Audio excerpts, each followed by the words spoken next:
My son bought a mansion he could not afford and handed me the bill like I was a waiter at a restaurant. He looked me in the eye and said I owed him a childhood.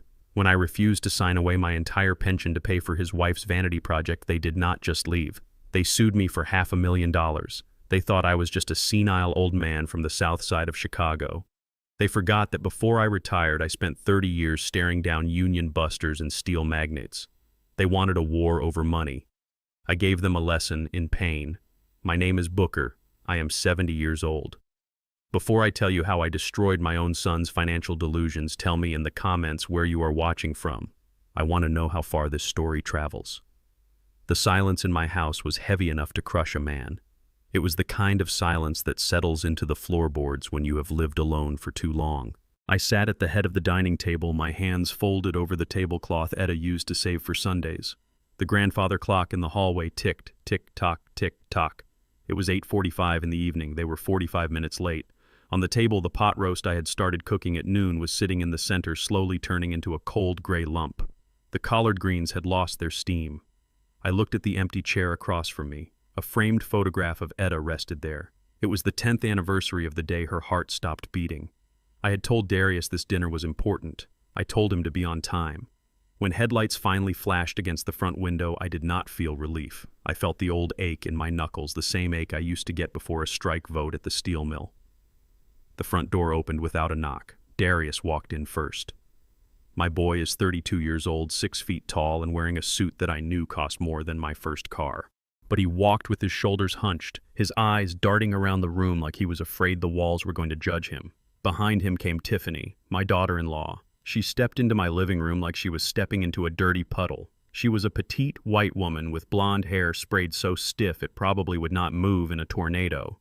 She scanned my old velvet sofa, the worn carpet, and the cabinet full of porcelain figurines Etta had collected for 40 years. She did not say hello. She just wrinkled her nose and muttered something that sounded like it smells like mothballs in here. They did not apologize for being late. They did not look at the food. They did not look at the picture of Etta. They sat down. I picked up the carving knife to slice the cold roast. I was about to ask where my grandson Leo was, even though I knew they would not bring him to the south side at night. But Tiffany did not give me the chance. She reached into her designer handbag and pulled out a thick blue folder. She dropped it onto the table. It landed right next to Etta's picture with a heavy thud that rattled the silverware. "We are not hungry," Booker Tiffany said. Her voice was sharp like breaking glass. "We have business to discuss." I put the knife down. I looked at Darius. He was staring at his polished shoes. "What is this?" I asked. "Open it," Tiffany said. She tapped a manicured fingernail on the cover. "It is our future, and yours if you decide to finally be useful." I opened the folder. It was a mortgage agreement. I put on my reading glasses, the ones with the taped frame, and looked at the numbers. My heart skipped a beat, not from excitement, but from shock. It was a purchase agreement for a property in Winnetka, the North Shore. Old money. White money. The price listed was $1.2 million. I turned the page.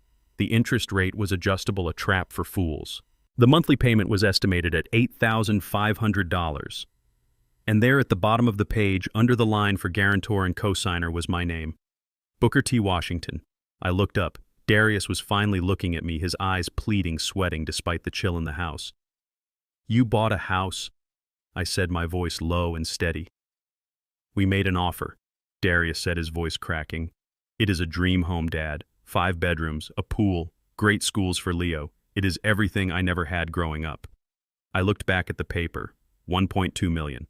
"Darius," I said, "you are a logistics manager. You make $60,000 a year. Tiffany does not work. How in God's name do you think you can afford an $8,000 mortgage?" Tiffany let out a dry, cruel laugh. She leaned forward, resting her elbows on my table. "That is where you come in, Booker. We know about the accounts. We know you have money rotting away in those retirement funds. You live in this dump. You drive a 15-year-old truck. You do not spend a dime. What are you saving it for? To be the richest corpse in the cemetery." I felt the heat rise up my neck. It was not anger yet. It was the cold realization that my son had discussed my finances with this woman who looked at me like I was the help. "This is my pension," I said. "This is money I broke my back for in the steel mills. This is the money Etta and I saved so we would never be a burden to anyone." You are already a burden, Tiffany spat back. You are a burden on our social standing. Do you know how embarrassing it is to tell our friends that Darius' father lives in this neighborhood? We are trying to build a legacy here. Legacy, I repeated. You want me to sign a guarantee. Do you know what that means?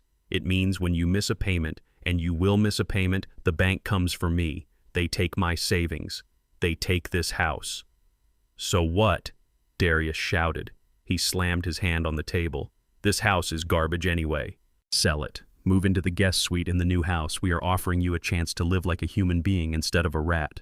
You owe me this, Dad. You were always working. You were never there. You missed my games. You missed my plays. You owe me. I looked at my son. I saw the little boy who used to cry when he scraped his knee. I also saw the weak man he had become. He did not know I worked triple shifts so he could go to that private school where he was the only black face in the class. He did not know I missed his games because I was sitting across from racists in boardroom negotiations fighting for a 10-cent raise for 3,000 workers. I closed the folder. I slid it back across the table toward them. No, I said. The room went deadly silent. The clock ticked. Tick-tock. Excuse me, Tiffany whispered. Her eyes narrowed into slits. I said no. I repeated, my voice hard as iron. I will not sign. I will not pay for a house I cannot afford, and neither can you. If you want a house, buy one you can pay for. Tiffany stood up so fast her chair tipped over. She grabbed the folder. Her face was twisted in an ugly snarl. I told you, she hissed at Darius. I told you he was a selfish, miserly old man. She turned to me. You think you can just say no. You think you have a choice. I remained seated. I picked up my fork and stabbed a piece of the cold meat.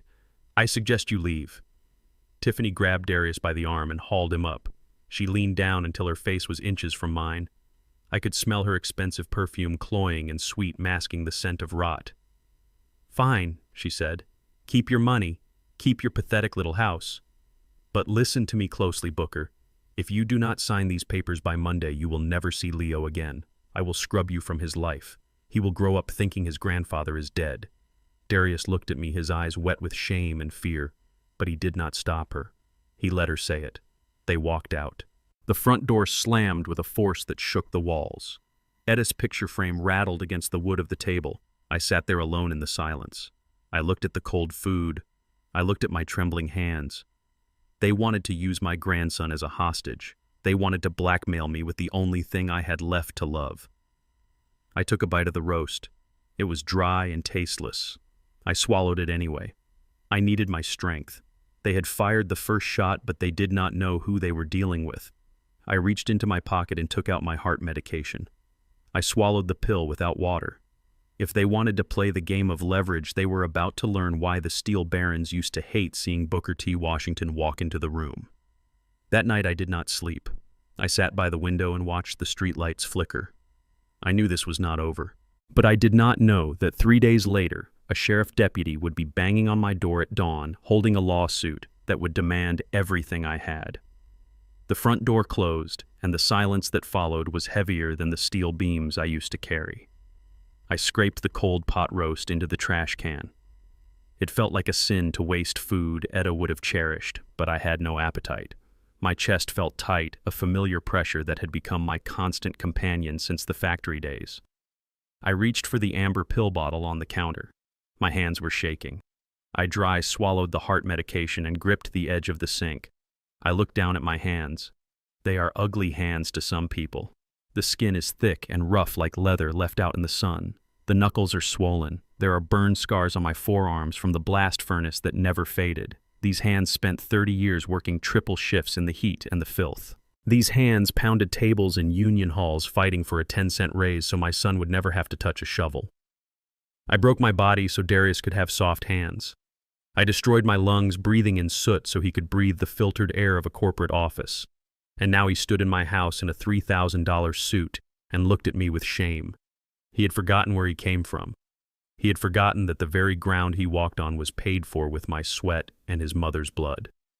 The bitterness rose in my throat, tasting worse than the medicine. The next morning, the sky was gray and cold over Chicago. It was Tuesday. Tuesdays were the days I picked up my grandson Leo from the private academy in the suburbs. It was the highlight of my week. I parked my 15-year-old truck in the line of gleaming luxury SUVs and Teslas. I could feel the eyes of the other parents on me, but I held my head high. I walked to the gate just as the bell rang. I saw Leo's teacher, Mrs. Gable, standing with her clipboard. I smiled and raised my hand. She did not smile back. Instead, she signaled to the school security guard. A man twice my size stepped in front of me, blocking my path. "Mr. Washington," he said, his voice loud enough for everyone to hear.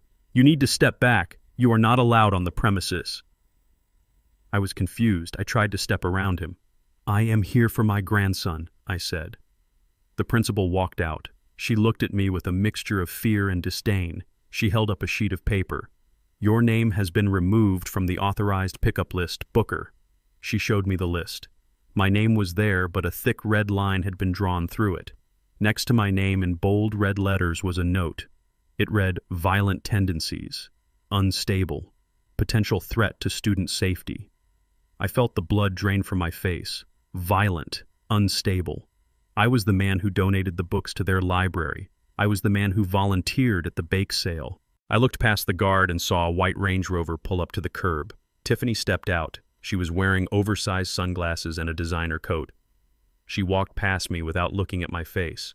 She grabbed Leo's hand as he walked out the door. Leo saw me. His face lit up. "Grandpa," he shouted. He tried to run to me. Tiffany yanked him back so hard he stumbled. She leaned down and whispered something in his ear while pointing at me. Then she looked at the other parents who were watching us. She shook her head and touched her chest, acting the part of the terrified victim protecting her child from a monster. I stood there paralyzed. They had turned me into a threat. They had used the color of my skin and my working-class appearance to paint me as a danger to my own flesh and blood. I watched the woman who stole my son drag away the only pure thing left in my life. I drove home with a fire burning in my gut. My hands gripped the steering wheel until my knuckles turned white. The house felt empty and cold. I sat in my armchair in the dark, listening to the clock tick. My phone buzzed on the side table. I picked it up. It was a text message from Darius. I opened it and my breath hitched. It was a photo of Leo. He was sitting on the floor of their expensive new house. His face was red and blotchy. Tears were streaming down his cheeks. He was reaching out for the camera, crying for me. Underneath the photo was a text message. It was short and cruel. "Dad, you know how to fix this. Sign the papers." They were weaponizing a child's pain. They were breaking a little boy's heart to force my hand. I stared at the screen until it went black. They thought this would break me. They thought this would make me sign their mortgage. They were wrong. This did not make me weak. It made me ready for war. 6 in the morning on the south side of Chicago is usually a time for silence and the smell of brewing coffee. But that Wednesday, the silence was shattered by a pounding on my front door that sounded less like a visitor and more like a raid. I was already awake, sitting in my armchair and watching the sun try to break through the gray smog. I walked to the door, my bad knee protesting the sudden movement. I opened it to find a wall of tan uniform. It was a Cook County Sheriff's deputy. He was a young white man with a face of stone, and he was holding a thick envelope. "Booker T. Washington," he asked. I nodded. "You are being served." He shoved the papers into my chest and turned on his heel without another word. I stepped out onto my porch. The cool morning air hit my face, but I felt a different kind of chill. I looked across the street. Mrs. Higgins, who has lived on this block as long as I have, was peeking through her blinds. Mr. Miller was pausing while walking his dog, staring at the squad car parked in front of my driveway. I felt the heat of shame rise up my neck. For 40 years, I had been the man people came to for help. I was the man who organized the block parties. I was the man who mediated disputes before the police had to be called. Now I was the one with the law on my doorstep. I was the suspect. I gripped the envelope tight enough to crinkle the pages. Darius knew exactly what he was doing. He knew that for a black man of my generation, police presence at your home is not just an annoyance, it is a stain on your character. It is a public humiliation. I walked back inside and closed the door, shutting out the prying eyes of the neighborhood. I laid the envelope on the dining table right where Tiffany had placed the mortgage papers days before. My hands were steady now. The shock was gone, replaced by the cold clarity I used to feel before walking into a hostile negotiation. I opened the seal. I sat down and put on my spectacles. I have read thousands of contracts in my life. I know how to look for the fine print and the loopholes, but nothing could have prepared me for the lies written in black and white on these pages. The plaintiffs were Darius Washington and Tiffany Washington. The defendant was me. They were suing me for $500,000.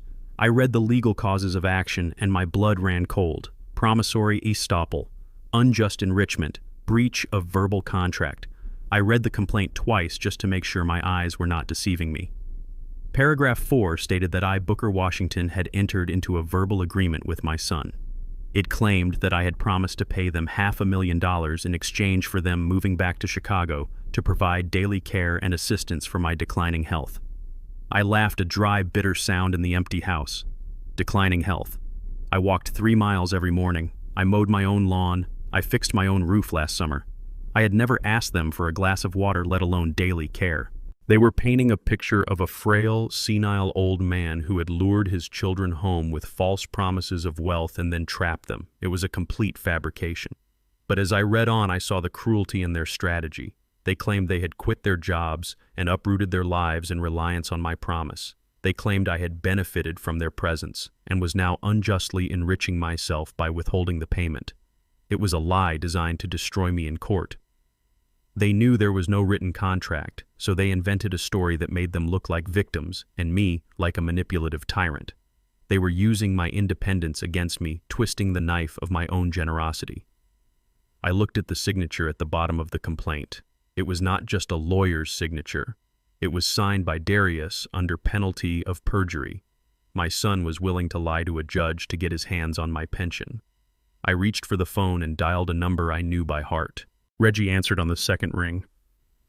Reggie was a retired federal prosecutor, a man I had known since we were boys, running the streets of Bronzeville.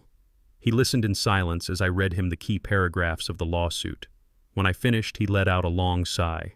"Booker, this is bad," he said, his voice grave. "This is not just a lawsuit, it is a shakedown. They are using promissory estoppel because it is hard to disprove a verbal promise without hard evidence. It becomes a he said, she said situation, and juries often sympathize with the young, struggling family over the wealthy retiree. Reggie warned me that this was going to get ugly. They will try to paint you as mentally incompetent," he said. "They will try to prove you forgot the promise because of old age. You need to be ready for war, Booker, because they are not coming for a settlement, they are coming for your throat." I thanked him and hung up. I needed to clear my head. I needed to get out of this house that suddenly felt like a prison. I grabbed my wallet and keys and headed to the grocery store. I needed milk and bread, simple things to remind me that life was still going on. I walked the aisles like a ghost, nodding to people I had known for years, wondering if they had seen the sheriff at my door. I got to the checkout counter. The cashier was a nice girl named Sarah who always asked about my garden. I slid my debit card into the machine. It beeped, declined. I frowned. That was impossible. I had perfect credit. I had never missed a bill in 50 years. I tried it again. Beep, declined. A line was forming behind me. I could feel the impatience of the customers. Sarah looked at me with pity. "Maybe you have another card, Mr. Washington," she suggested softly. I pulled out my credit card, the one I kept for emergencies. I inserted it. Beep, declined. Call authorizer. My stomach dropped to the floor. I left the groceries on the counter, muttering an apology I did not mean, and walked out. I went straight to the ATM in the vestibule. I punched in my PIN. Balance 0. Available funds 0. A message flashed on the screen. Account frozen by court order. I stared at the glowing green letters. They had filed a temporary restraining order against my assets. They had convinced a judge that I was likely to hide or dissipate my money before the trial. They had locked me out of my own life. I stood there in the vestibule of the grocery store with $200 in cash in my pocket and the realization that my son had not just sued me. He had put a noose around my neck and kicked away the chair. They wanted to starve me out. They wanted to break me. But as I walked back to my truck, I did not feel broken. I felt the old steel hardening in my spine. If they wanted a fight, they were going to get one. I checked my reflection in the rearview mirror. I was old. I was tired. But I was Booker T. Washington, and I had never lost a negotiation in my life. I walked into the pawn shop on 47th Street with my head high but my stomach in knots.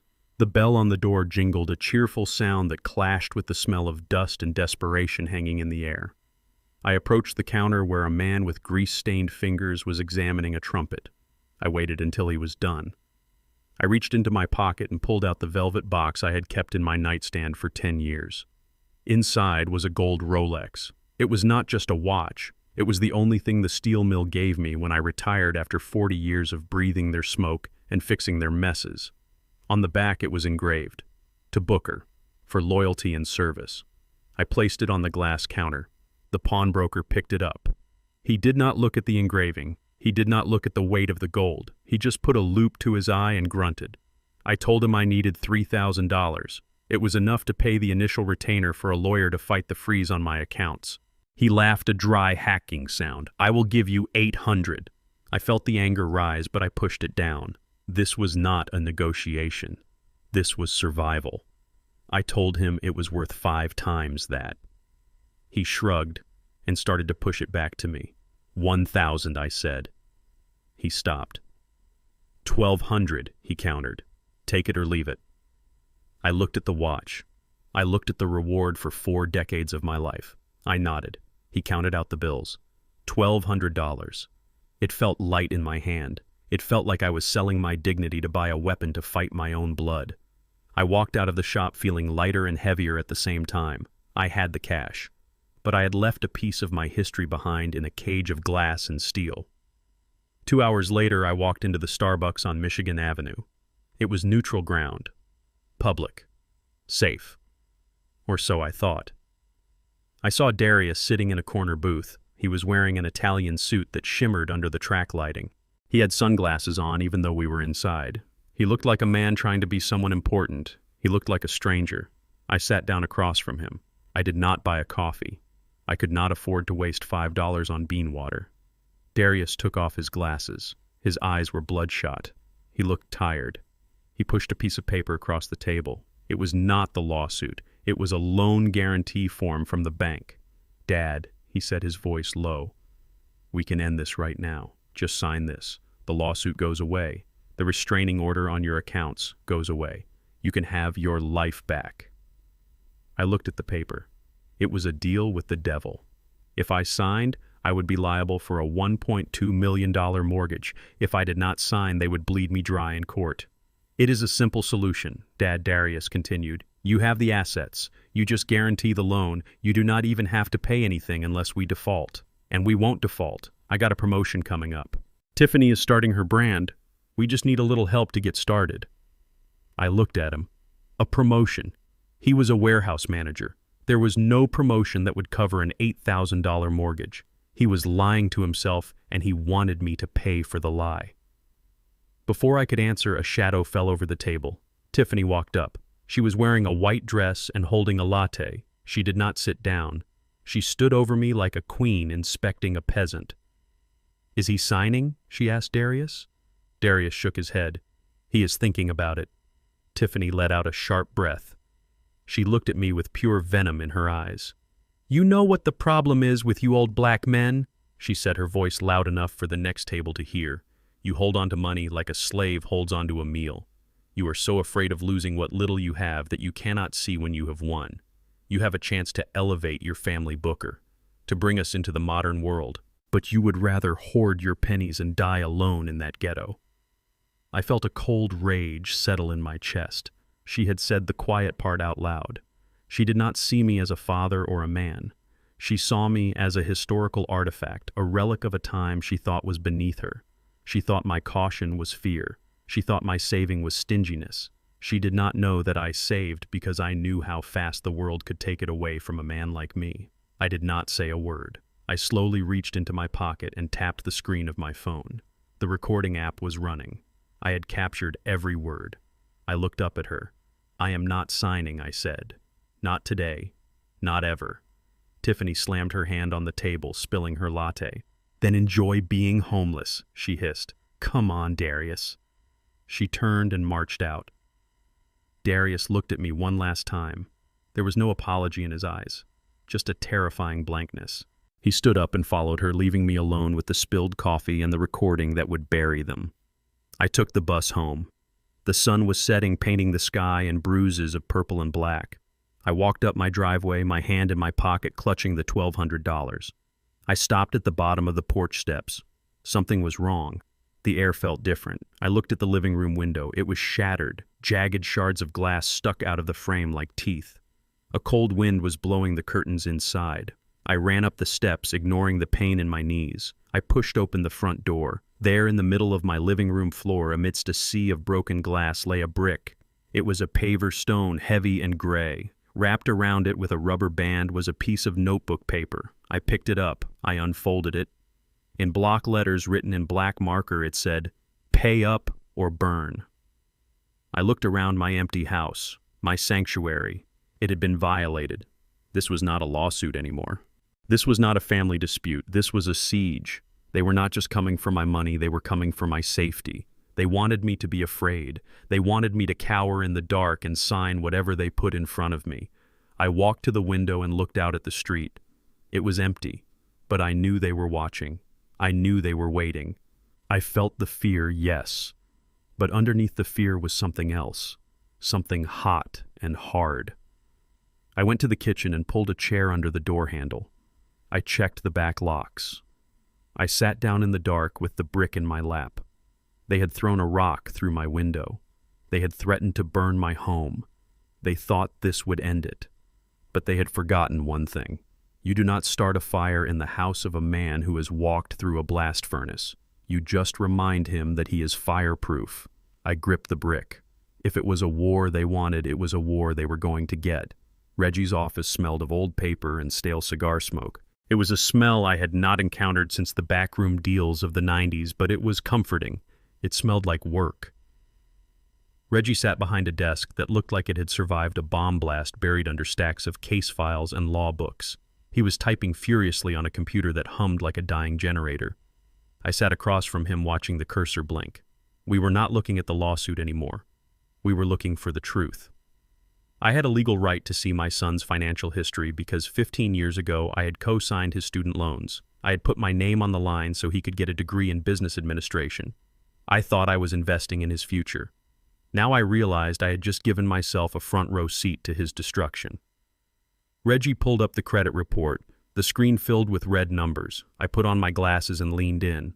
What I saw made my stomach turn. Darius was making $60,000 a year as a logistics manager. It was a decent wage, a respectable wage, but the outflow was a hemorrhage. I saw a lease agreement for a Porsche Macan, $1,200 a month. I saw credit card statements from Amex and Chase, both maxed out to their $30,000 limits. The charges were nauseating. Gucci, Louis Vuitton, 5-star restaurants in the Loop, weekend trips to Napa Valley. I looked at Tiffany's file. Employment status unemployed. Occupation influencer. Income zero. Yet her spending was 3 times higher than Darius. She was burning through money they did not have, trying to live a life they saw on Instagram. They were spending $15,000 a month. They were drowning in debt and using credit cards to bail out the water. I looked at Reggie. He took off his glasses and rubbed his eyes.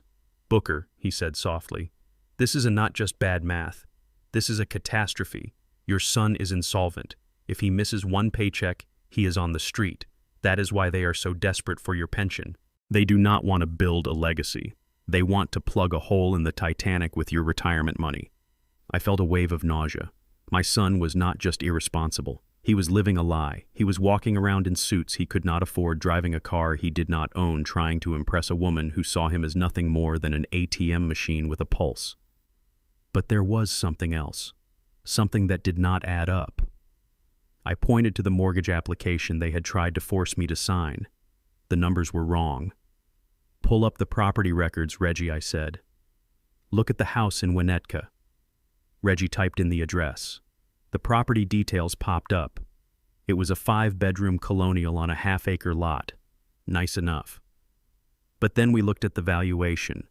The tax assessment valued the property at $750,000. The recent sales in the neighborhood for similar homes topped out at $800,000. I looked at the purchase agreement again.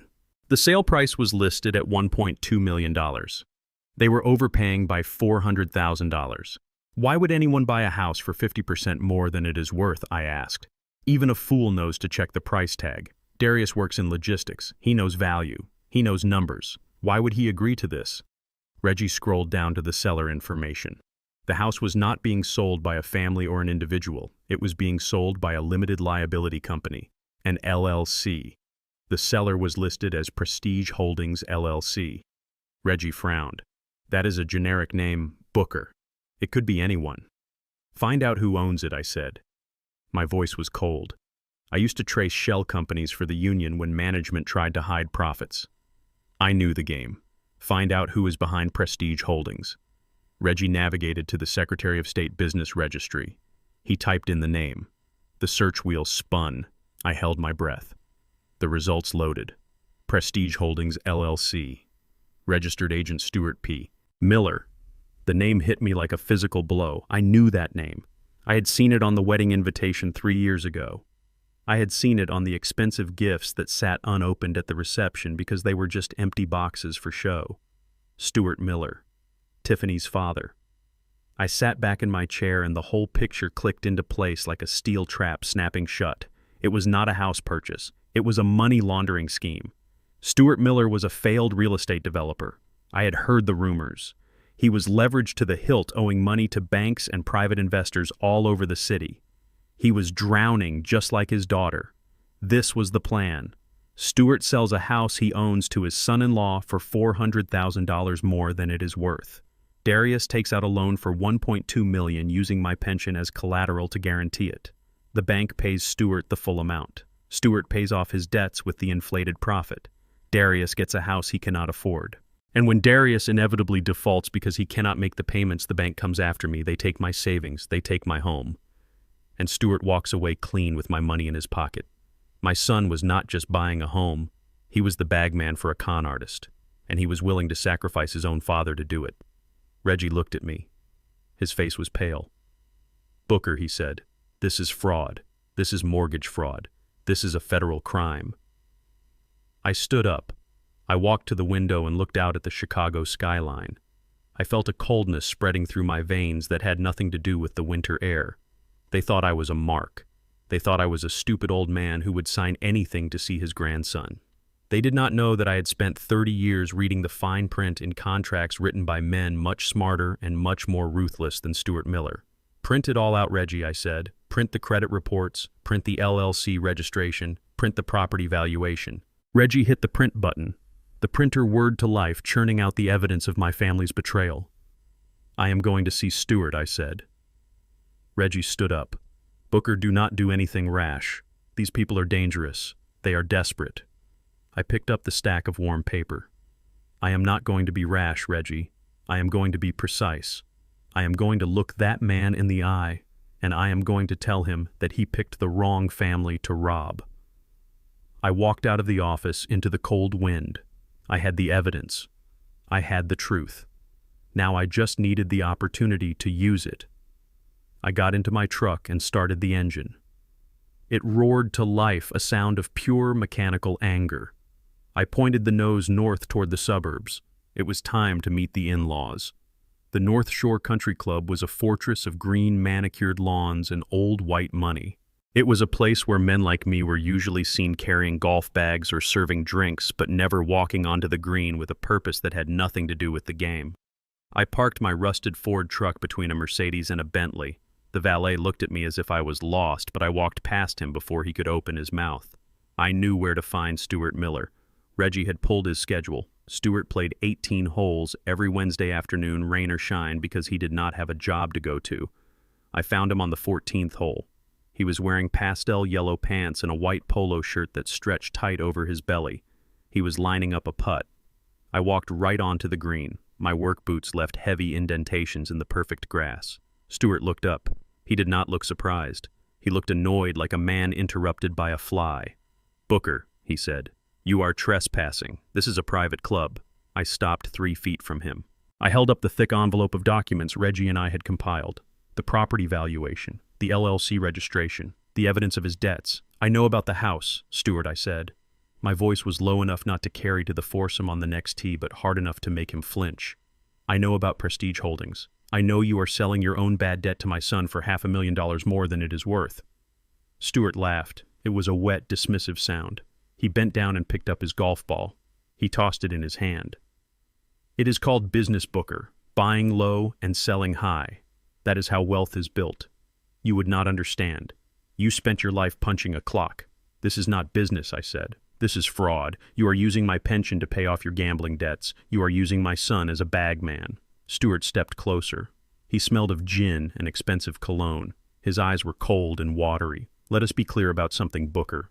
I am not using your son. Your son begged for this. Darius is a weak man. He walks around terrified that my daughter is going to leave him. He knows she is out of his league. He knows he cannot provide the life she wants. So when I offered him a solution, he jumped at it. He is a puppy, Booker. He will do whatever he is told just to keep Tiffany happy. He would sign his own death warrant if she asked him to." I felt a surge of rage so hot it almost blinded me. He was talking about my flesh and blood like he was a pet. "He is my son," I said, "and I am not going to let you destroy him." Stewart shrugged. "He is already destroyed. He is drowning in debt. This house deal was his lifeline. If you do not sign that guarantee, he goes under. And Tiffany, well, Tiffany does not stay with losers. She will leave him. She will take your grandson, and Darius will be left with nothing."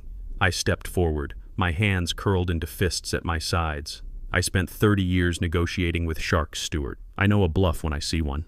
I am going to the authorities. I am going to the bank. I am going to blow this whole deal wide open." Stewart did not back down. He smiled a thin, cruel smile that showed his teeth. "Go ahead," he said. "Go to the police. Who are they going to believe? A respected businessman or a retired factory worker who is clearly losing his grip on reality?" I stopped. "What are you talking about?" Stewart tapped his temple. "We are worried about you, Booker.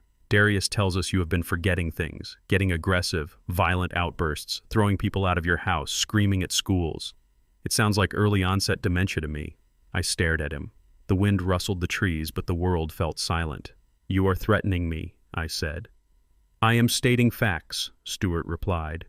"If you try to stop this deal, if you try to interfere with my family's finances, we will have no choice but to seek a competency hearing.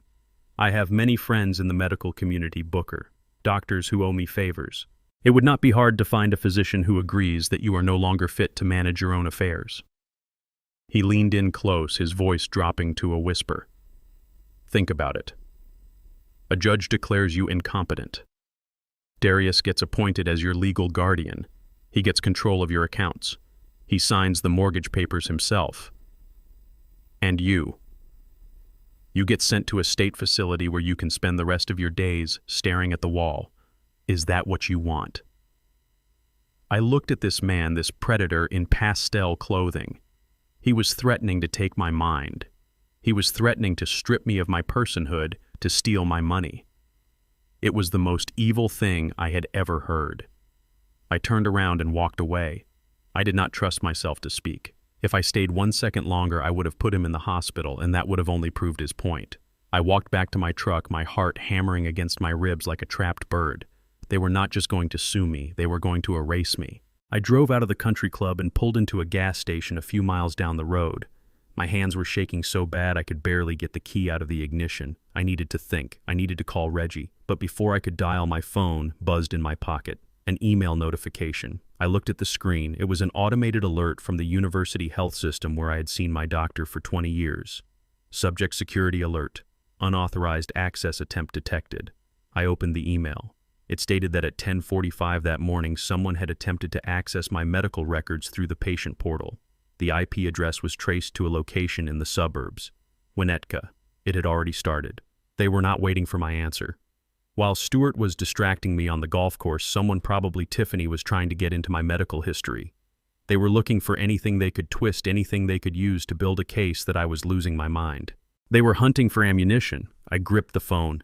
I felt a cold sweat break out on my forehead. They were coming for my freedom. They were coming for my life. I looked at my reflection in the rearview mirror. I looked old. I looked tired. But I was not crazy. And I was not done. I started the truck. I was not going home. If they wanted to play dirty, I would show them what the mud really looked like. I knew one thing about bullies like Stewart. They rely on fear. They rely on silence. But I was done being silent. It was time to make some noise. I sat at my kitchen table and stared at the phone. It was a heavy black rotary model I had kept since the 80s. Not because I could not afford a new one, but because I liked the weight of the receiver. I took a deep breath and closed my eyes, summoning every ounce of exhaustion and frailty I had felt in the last week. I needed to become the man they thought I was. I needed to be the broken old steelworker who had finally been crushed by the weight of the world. I dialed Darius' number. He answered on the first ring, his voice sharp and impatient. "Hello." I let a long silence hang in the air. I let my breath hitch. "Darius," I said, my voice trembling and thin. "I cannot do this anymore, son. The police, the lawyers, the broken windows. I am tired. I just want to see my grandson again. I just want peace."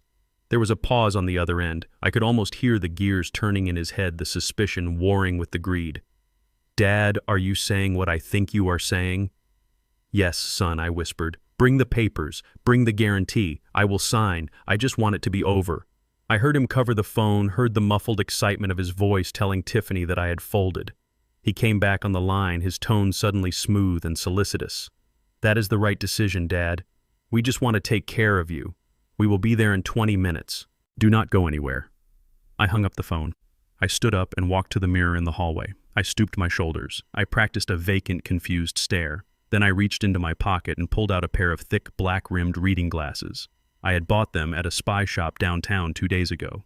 In the bridge of the nose, hidden behind the dark plastic, was a high-definition camera and a microphone. I put them on. I looked at my reflection. I did not look like a predator. I looked like prey. I went to the stove and put the kettle on. I needed hot water. Boiling water. 20 minutes later, the doorbell rang. I shuffled to the door, dragging my left leg a little more than necessary. I opened it to find Darius and Tiffany standing there beaming. They looked like sharks that had just smelled blood in the water. They breezed past me into the house, the air of victory rolling off them in waves. Tiffany was carrying a leather portfolio. She placed it on the dining table with a reverence she had never shown for anything in my home. "Sit down, Booker," she said, her voice dripping with fake sweetness. "We have everything ready." I sat down slowly, gripping the edge of the table as if I needed it for balance. Darius sat next to me. He put a hand on my shoulder. "I am proud of you, Dad," he said. "This is going to make everything better. You will see."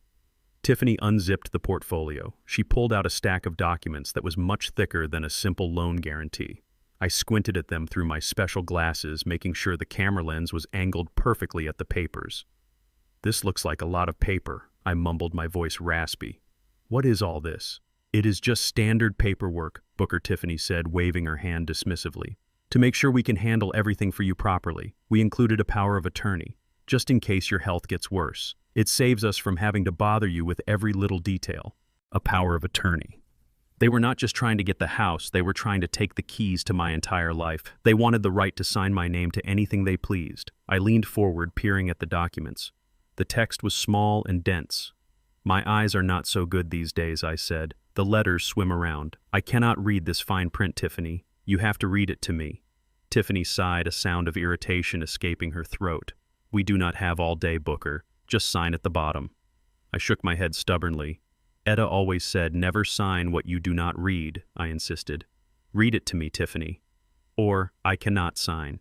She rolled her eyes and looked at Darius. He nodded, urging her to just get it over with. "Fine," she snapped. She began to read, speeding through the legal jargon in a monotone drone, hoping I would zone out. She read about asset management, about banking authority, about real estate transfers. I let her drone on for 5 minutes. Then I held up my hand. "Wait," I said. "Stop. Read that part again. The part about the funds transfer. Where does the money go?" Tiffany huffed. "It goes to the seller, Booker, to pay for the house." I looked at her confused. "To the bank?" I asked. "Does it go to the bank?" "No," she said, her patience snapping. "It goes to Prestige Holdings, to clear the debt." I blinked behind my glasses, making sure the camera caught her face. "Prestige Holdings?" I asked innocently. "That is your father's company, right? So my pension money goes straight to your dad's account to pay off his debts." "Is that it?" Tiffany slammed the paper down. "Yes, you senile old fool." she hissed, leaning across the table, her face contorted with greed. "It goes to my dad. He needs the liquidity to clear his books so the bank will approve the new loan. It is a bridge loan, essentially. Your money pays his debt, he gives us the house, and everyone wins. Are you happy now? Do you understand, or do I need to draw you a picture?" I sat back. I understood perfectly. She had just admitted on camera that this was a money laundering scheme to bail out her father. She had admitted that the transaction was not a purchase but a debt clearance for a third party using my funds. It was fraud, plain and simple, and I had it all in 4K resolution. "Okay," I said, my voice sounding defeated. "Okay, I understand. Where do I sign?" Tiffany pointed a long, manicured finger at the signature line on the bottom of the power of attorney. "Right here." Darius handed me a heavy, expensive pen. I took it in my right hand. My hand was shaking a tremor that was only half feigned. I hovered the pen over the paper. Tiffany and Darius leaned in, their eyes wide with anticipation. They were so close. They could taste the money. I watched the ink tip hover millimeters from the line. I looked at the teapot sitting on a trivet next to the papers. It was steaming. I let my hand drift to the left. Just a little. I reached for the handle of the teapot as if to steady myself. My hand jerked. A violent spasm. I hit the teapot. The ceramic pot tipped over. Boiling water cascaded across the table in a scalding wave. It hit the stack of documents instantly. The paper curled and darkened as it soaked up the water. The ink from the laser printer began to bleed and run, turning the legal contract into a soggy gray mush. Tiffany screamed and jumped back, but not fast enough. The hot water splashed onto her expensive blouse and her bare arms. She shrieked in pain and fury. "You idiot!" she screamed. "You clumsy, stupid old man, look what you did!" Darius scrambled to grab the papers, but they were disintegrating in his hands. "They are ruined!" he shouted. "These were the originals. The notary seal is ruined." I sat there, my hands held up in mock horror. "Oh, Lord," I stammered. "Oh, Lord, I am so clumsy. My hand just slipped. I am so sorry." Tiffany turned on me, her face a mask of pure hatred. The act was over. There was no more sweet daughter-in-law. There was only the monster. "You did that on purpose," she yelled, lunging at me. "You useless waste of space. We have to print them all over again. Do you know how much that notary cost? Do you know how much time you just wasted?" I shrank back in my chair, clutching my chest. "I am sorry," I wheezed. "I am just an old man. I did not mean to. Please do not yell." Darius held Tiffany back, but he looked at me with cold disgust. "Let us go," he said to her. "We have to go to Kinko's and reprint everything. We will come back tomorrow. And you," he pointed a finger at my face, "you better not drink a drop of water before we get back. You are going to sign these papers dry." He grabbed the soggy mess of pulp that used to be his ticket to wealth and threw it in the trash. He grabbed Tiffany's arm and dragged her toward the door. She was still screaming curses at me, calling me every name in the book. I watched them leave. I watched the door slam shut. I listened to their car peel out of the driveway. The silence returned to the house. I sat up straight. I took off the glasses and set them on the dry side of the table. I looked at the steam rising from the puddle of water. I reached for a paper towel and calmly wiped the table clean. I had the recording, I had the confession, and I had bought myself another 24 hours. My hand was steady as I poured myself a cup of tea from the little bit of water left in the pot. It was not accidental. It was precision. And tomorrow, when they came back, I would not be here. The clock on the wall read 3:14 in the morning, and the rain was hammering against the aluminum siding like handfuls of gravel thrown by an angry god. I was sitting in my armchair in the dark, nursing a cup of cold coffee and watching the streetlights bleed through the wet glass. I knew he would come back. Tiffany would not let him sleep. She would not let him rest until he had delivered my soul on a silver platter. I saw the headlights first cutting through the darkness like searchlights hunting for a fugitive.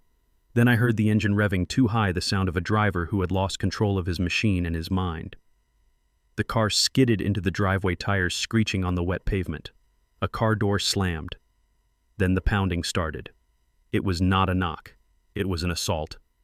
I unlocked the deadbolt and the door flew open. Darius stumbled in. He was soaking wet. His expensive Italian suit was ruined, dark stains of rain and sweat mapping his desperation. He smelled of cheap bourbon and fear, a scent that took me back to the worst nights of my own father. He did not look at me. He looked past me at the table where the ruined papers had been hours before.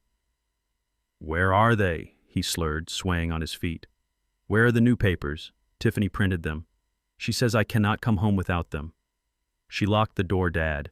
She locked me out." He was shivering. My son, the man I raised to stand tall, was reduced to a shivering mess on my doormat, terrified of a woman who saw him as nothing more than a wallet to be emptied. I looked at him, and I did not feel anger. I felt a deep, hollowing sadness that settled in my bones. "Go home, Darius," I said, my voice quiet. "Go sleep it off. We are done here." He laughed, a wet, broken sound that ended in a choke. "We are not done," he shouted, saliva flying from his lips. "We are never done. You owe me. You have always owed me. You think you are some kind of saint because you worked at the mill. You think money makes you a father. You were never a father. You were a ghost. You were a checkbook that came home on weekends to sleep. You think I do not know. You think I do not remember." I tried to close the door to shut out the storm and the accusations, but he shoved his way in with a strength born of hysteria. He staggered into the living room, knocking over a lamp that shattered on the floor. He spun around, his eyes wild and bloodshot. "You killed her!" he screamed, pointing a shaking finger at me. "You killed Mom! You let her die in that hospital alone while you were at a union meeting. You let her work herself to death in that kitchen while you were out saving the world. I hate you for that. I have hated you for 10 years. You let her heart stop because you were too busy being a hero to everyone else." The words hit me harder than his fist ever could. For 10 years I had carried the weight of Edda's death in silence. I had let him believe that she died of a weak heart, that she died because I was too busy working to take care of her. I took the blame because I wanted to protect him from the truth. I wanted him to remember his mother as a saint, not as a woman broken by her son's mistakes. But looking at him now, seeing the hate in his eyes, I realized I had protected him too much. I had shielded him from his own sins, and it had turned him into a monster who fed on my guilt. "You want to know about your mother?" I asked, my voice cutting through his drunken rant like a razor. "You want to know why she died?" "She died because you needed her," I said. Darius froze. "What are you talking about?" I walked to the mantel and picked up the small urn that held Edda's ashes. "She did not die of a heart defect, Darius. She died of exhaustion. Do you remember when you were 18? Do you remember the semester you took off from college to find yourself? You did not find yourself, son. You found a bookie. You racked up $40,000 in gambling debts on the South Side. You came to us crying, saying they were going to break your legs." Darius went pale. "That is a lie," he whispered, backing away. "I paid that back. You paid nothing," I roared, my voice shaking the walls. "Edda paid it. I was laid off that year. The union was on strike. We had no income. But Edda would not let her baby get hurt. She took a job cleaning offices at night. She took a second job washing dishes on weekends. She worked 20 hours a day for 6 months to pay off your mistakes. Her heart did not just stop, Darius. It gave out. She worked herself into the grave to save your life. And I let you believe it was natural causes so you would not have to live with the guilt. I took the hate so you could have the peace. And this is how you repay her. By robbing the man who kept her secret." Darius shook his head violently, stepping back as if I had slapped him. "No," he shouted. "You are lying. You are trying to manipulate me. Mom loved me. She would never blame me. He was not hearing me." The truth was too heavy for his fragile ego, so he rejected it. He looked around the room, his eyes frantic, seeking an escape or a weapon. He spotted the heavy metal safe in the corner of the study, the safe where I kept the deed to the house and my checkbook. "Give me the money," he yelled, lunging toward the study. "I do not care about your stories. I need the money. Tiffany needs the money." He grabbed a heavy brass letter opener from the desk and jammed it into the keyhole of the safe, trying to pry it open. He was like a wild animal, clawing at steel, scratching the paint, desperate and pathetic. "Stop it, Darius," I shouted, moving to intercept him. "You are drunk. You are going to hurt yourself." I grabbed his shoulder to pull him back. He spun around, his face twisted in a snarl I did not recognize. "Get off me, old man," he screamed. He shoved me. It was not a playful push. It was a shove with all the weight of his desperation and his anger behind it. I lost my footing on the rug. I fell backward. My side hit the sharp corner of the solid oak desk. I heard a crack, a sharp, sickening sound like a dry branch snapping under a boot. Pain exploded in my ribcage, stealing the breath from my lungs and blinding me with white light. I collapsed to the floor, gasping, unable to draw air, curling into a ball to protect my chest. Darius stood over me, breathing hard. For a second, I saw horror in his eyes. "Dad," he whispered, reaching out a hand. But then his phone buzzed. He looked at the screen. It was Tiffany. The fear returned instantly, erasing the regret. He looked at the safe, then he looked at the desk drawer that had jarred open when I hit it. My checkbook was lying there exposed. "I am sorry, Dad," he muttered, his voice trembling. "I have to do this. She will leave me." He grabbed the checkbook. He ripped out 3 checks, stuffing them into his pocket. He did not check to see if I was breathing. He did not call an ambulance. He turned and ran. I lay on the floor, clutching my side, listening to his footsteps fade into the rain. My own son had left me broken on the floor to save his own skin. I closed my eyes and focused on breathing through the agony. He had taken the checks. He thought he had won, but he did not know that the pain in my ribs was fueling a fire that would burn his whole world to the ground.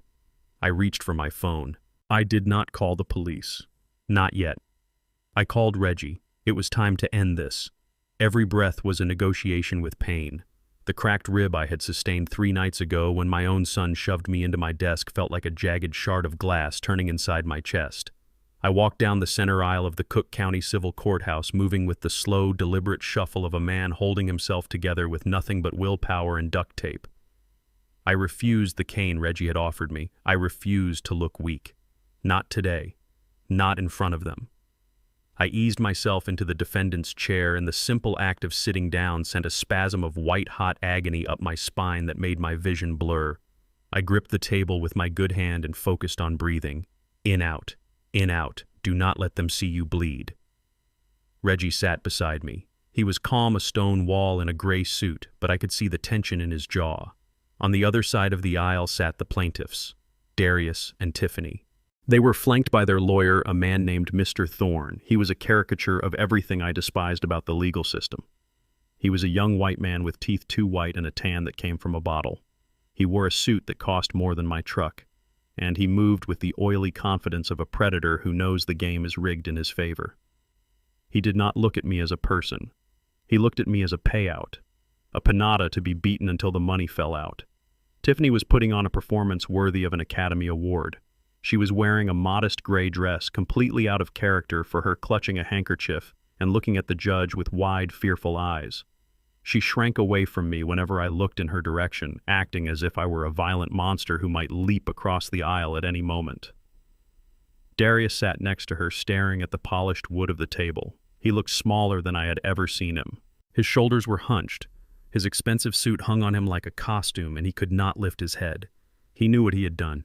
He knew he had left his father broken on the floor of his own home. The shame was radiating off him in waves, but shame does not pay the mortgage. Shame does not stop a lawsuit. He was trapped and he was following orders. The bailiff called the court to order. We stood up. I bit the inside of my cheek to keep from groaning as my rib shifted. The Honorable Judge Vance entered. He was a stern older man with eyes that had seen every lie Chicago had to offer. He sat down and looked over his reading glasses at the 2 tables. Mr. Thorne stood up to give his opening statement. He buttoned his jacket and walked toward the jury box, his movements smooth and practiced. He began to speak, and his voice was a rich baritone designed to charm and manipulate. "Ladies and gentlemen of the jury," he began, "we are here today to discuss a tragedy. Not a tragedy of accident or fate, but a tragedy of broken trust." He pointed a finger at me.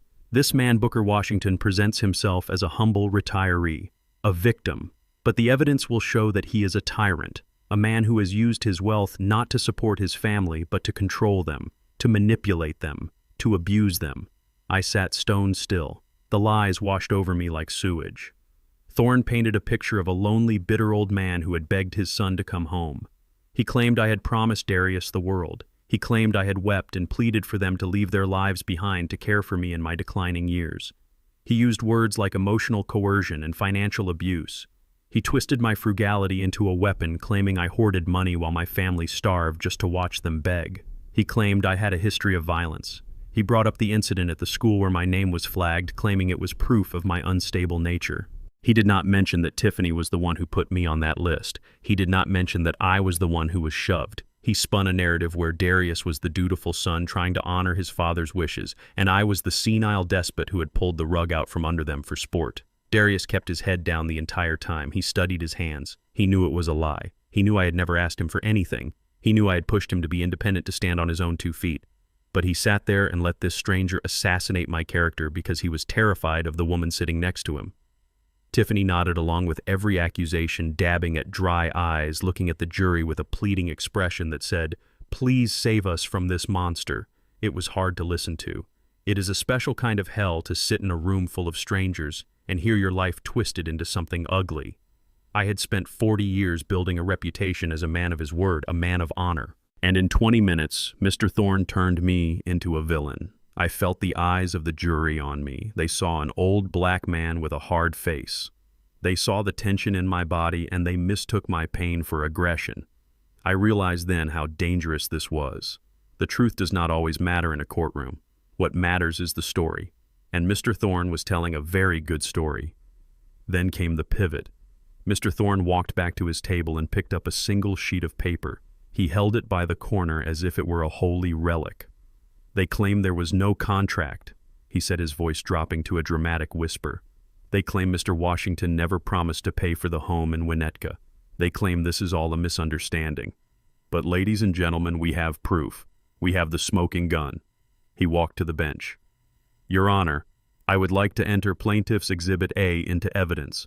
It is a notarized gift letter dated 2 weeks ago, signed by the defendant Booker Washington." Reggie stiffened beside me. A gift letter. In the world of mortgages, a gift letter is a document stating that money given to a home buyer is a gift and not a loan. It is required by lenders to prove that the borrower does not have undisclosed debts. If I had signed a gift letter for $500,000, I was legally on the hook. But I had never signed a gift letter. I had never signed anything. I had spilled water on the only papers they brought to my house. Thorne handed the document to the bailiff, who brought it to the judge. Then he put a copy on the overhead projector. The image appeared on the screen for the whole courtroom to see. It was a standard form letter. It stated that I, Booker T. Washington, was gifting $500,000 to Darius and Tiffany Washington for the purchase of their primary residence. It stated that no repayment was expected. And at the bottom of the page, in blue ink, was a signature. Booker T. Washington. I stared at the screen. The room seemed to tilt. The signature looked real. It had the loop on the B. It had the sharp cross on the T. It looked exactly like the signature I had put on thousands of checks and contracts over my lifetime. Mr. Thorne turned to me, a triumphant smirk plastered on his face. He knew he had won. He had the document. He had the signature. In the eyes of the law, the case was closed. The judge studied the paper for a long moment. He took off his glasses and cleaned them, then put them back on. He looked at the date. He looked at the notary stamp. Then he looked at me. "Mr. Washington," the judge said, his voice booming in the quiet room. He held up the paper. "I want you to look at this document very carefully." I stood up, ignoring the fire in my ribs. I looked at the judge. I looked at my son. Darius finally looked up. His eyes were wet with tears, but there was a hardness in them too. The hardness of a cornered animal. He had gone all the way. He had forged my signature. He had committed a felony to save his own skin. The judge leaned forward, his eyes bored into mine. "Is this your signature?" he asked. The room went silent. The stenographer stopped typing. The jury leaned forward. This was the moment. If I said yes, I lost everything. If I said no, I had to prove it against a document that looked perfect. I looked at the signature on the screen one last time. It was beautiful. It was bold. The lines were smooth and confident. The pressure of the pen was even and strong. It was the signature of a man in his prime. I looked at Darius. I saw the slight tremor in his hand as he gripped the table. I looked back at the judge. "No, Your Honor." I said, my voice steady and loud. "That is not my signature." Thorne scoffed loud enough to be heard. The judge held up a hand to silence him. He looked at me with a strange intensity. "You are under oath, Mr. Washington. You are stating for the record that you did not sign this document." "I did not sign it," I repeated. "Aye." "Then tell me, Mr. Washington," the judge asked, his eyes narrowing. "If this is not your signature, why does it look exactly like the samples provided from your driver's license and your voter registration?" I took a deep breath. The pain in my side flared, but I used it. I used it to sharpen my mind. I knew something they did not know. I knew something my son had forgotten because he had not really looked at me, had not really known me for 20 years. "Because, Your Honor," I said slowly, raising my hands so the jury could see them. "That signature was written by a man holding a pen in his right hand." I paused, letting the words hang in the air. "And I do not have a right thumb." The courtroom buzzed with a low hum of anticipation following the judge's question regarding the signature, but Reggie placed a calming hand on my arm, signaling me to wait. He was a strategist who knew that winning a case was not just about disproving a single piece of paper. It was about dismantling the credibility of the people who presented it. He knew that if we attacked the forgery immediately, Mr. Thorne would simply claim it was a mistake or a clerical error and move on. Reggie wanted to burn the ground beneath their feet first. He wanted to show the jury exactly who Tiffany and Darius really were before he delivered the final blow. He looked at the judge with a calm, respectful expression that masked the shark lurking beneath the surface. "Your Honor, before we address the technical validity of this document, the defense would like to call a witness to establish the context and motivation behind this alleged gift. We call Maria Gonzalez to the stand." Mr. Thorne shot up from his chair, objecting loudly, claiming that character witnesses were irrelevant to a contract dispute.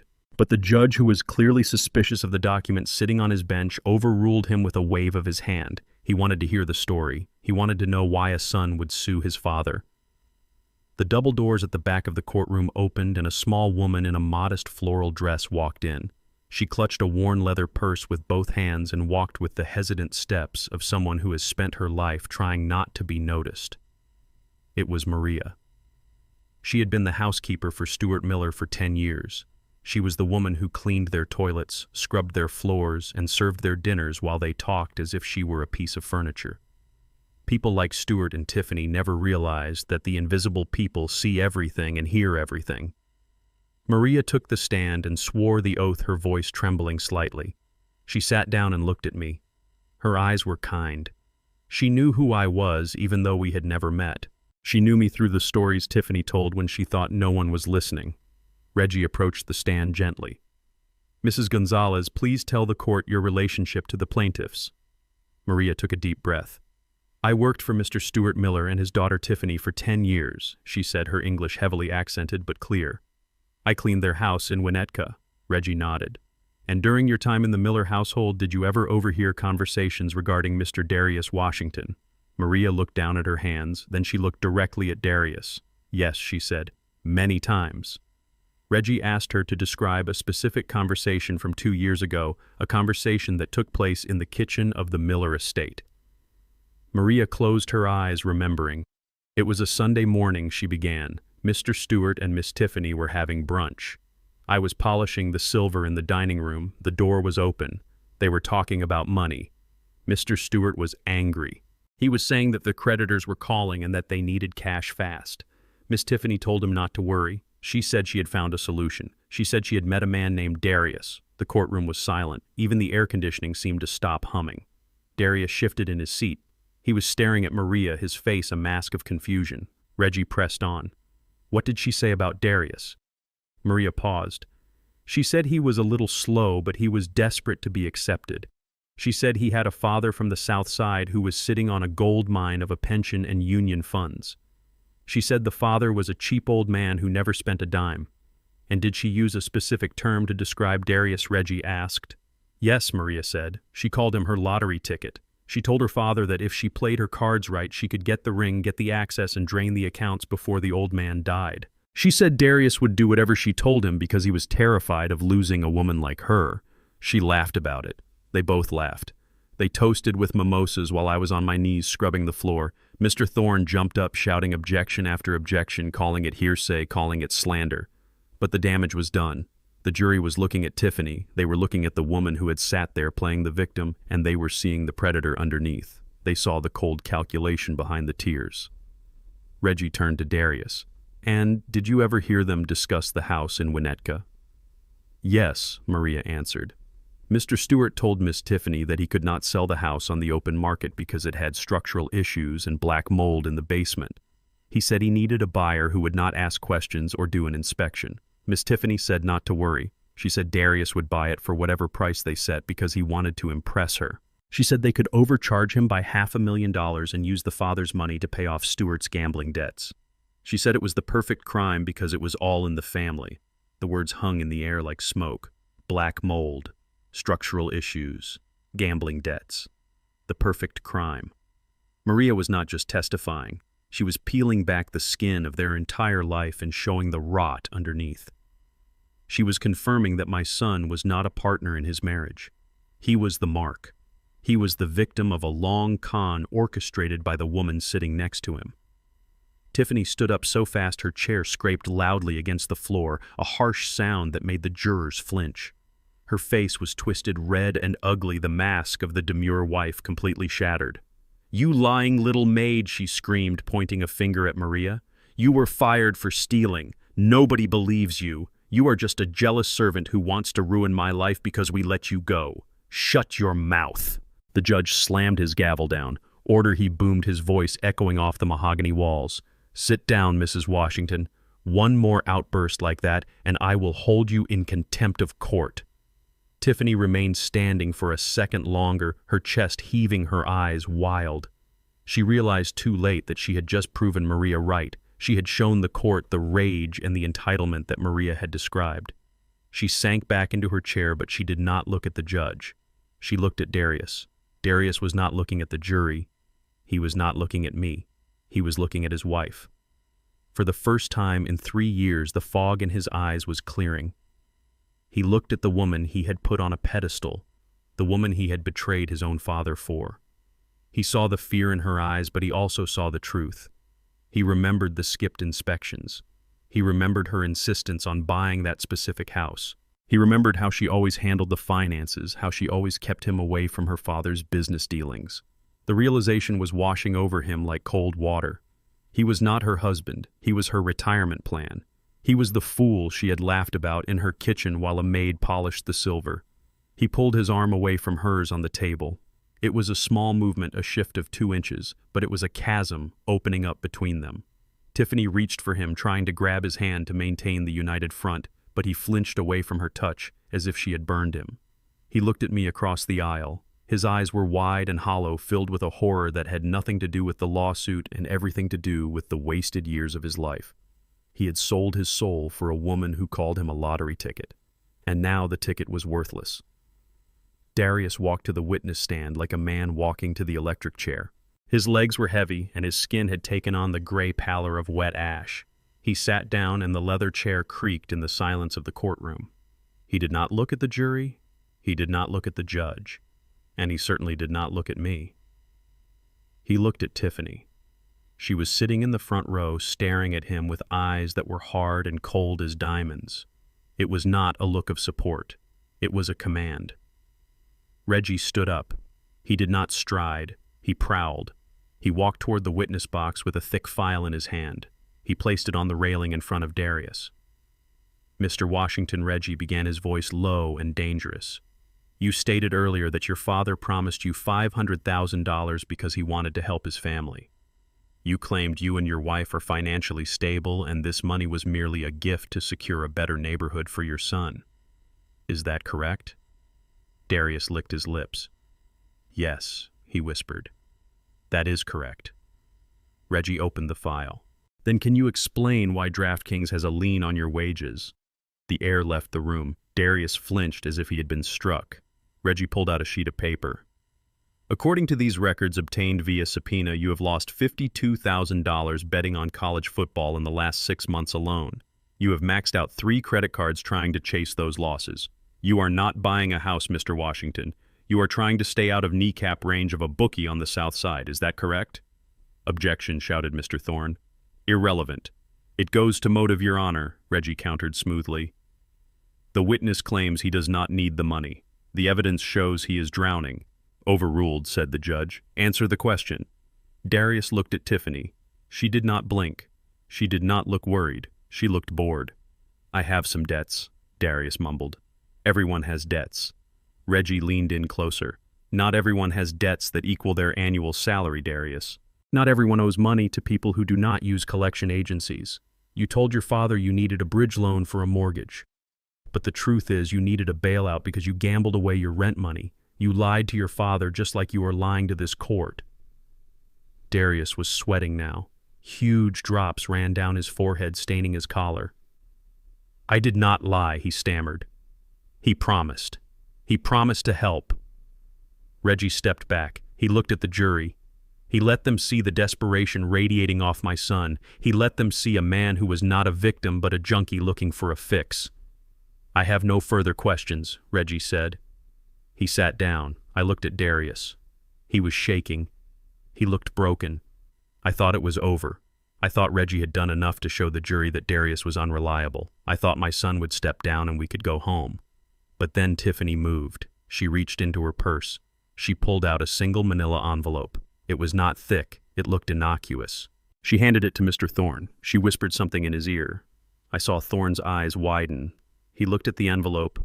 Then he looked at Darius. Then he looked back at Tiffany. He nodded slowly, a shark recognizing blood in the water. Thorne stood up. He walked to the witness stand. He did not look friendly anymore. He looked like an executioner. Mr. Washington, Thorne said, holding up the envelope, "We have established that you have debts. We have established that you are under financial pressure. But there is something else, isn't there? Something you have not told the court. Something you have not even told your father." Darius looked at the envelope. His eyes went wide with terror. He shook his head slightly, pleading with his eyes. "Please, no." Thorne opened the envelope. He pulled out a spreadsheet. It was a printout from the inventory system at the logistics company where Darius worked. "Your wife provided us with this, Mr. Washington," Thorne said, his voice slick. "It appears to be a record of inventory discrepancies at your warehouse. High-value electronics, laptops, tablets, items that went missing on your shift, items that were marked as damaged but were actually sold out the back door." The courtroom erupted in murmurs. I felt a cold hand grip my heart. My son was not just a gambler. He was a thief. He had been stealing from his employer, Thorne continued relentlessly. The total value of the missing inventory is exactly $48,000, almost the exact amount of your gambling debt. Now here is the situation, Darius. Your employer does not know about this yet, but your wife does. She found these records in your home office. I looked at Tiffany. She was smiling. A small, tight smile of absolute victory. She was blackmailing her own husband. She was holding the evidence of his crimes over his head in open court. The message was clear. Win this lawsuit, get the money from the old man, pay back the company and cover your tracks, or I will turn this evidence over to the police and send you to prison for embezzlement. She was holding a gun to his head and demanding he pull the trigger on me. Darius looked at her. He saw the trap. He saw that she did not love him. She owned him. If he told the truth now, if he admitted he forged my signature to get the money, he would go to jail for perjury and forgery. If he lost the case, he would go to jail for embezzlement. The only way out, the only way to stay a free man was to destroy his father. Thorne leaned in. So tell us, Darius. Look at the jury and tell us the truth. Did your father sign that gift letter? Did you see him do it?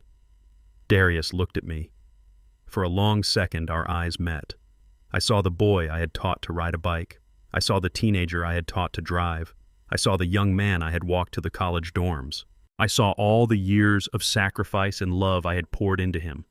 And then I saw the fear swallow it all. He was weak. He had always been weak. And in the end, a weak man will burn the world to save himself. He looked away from me.